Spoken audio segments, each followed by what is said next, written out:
اس لیے تذکرہ کرتا ہے کہ یہ سمجھ لے میں ہر سال حج کرتا ہوں۔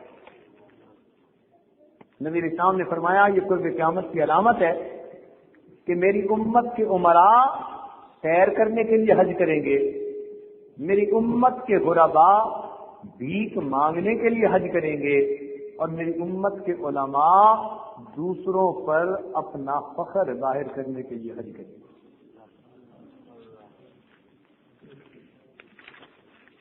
تو ایسے وقت میں فخر و مباحات سے بچنے کی ضرورت ہے۔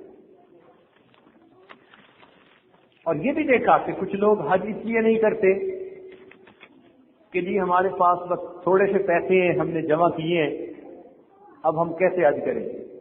حدیث پاک کا مفہوم یہ ہے کہ جو انسان کثرت سے حج یا عمرہ کرتا ہے اللہ تعالیٰ اس کے رزق کو فراخ فرما دیتے ہیں، حدیث پاک میں۔ تو حج اور عمرہ کرنے سے رزق میں فراخی آتی ہے۔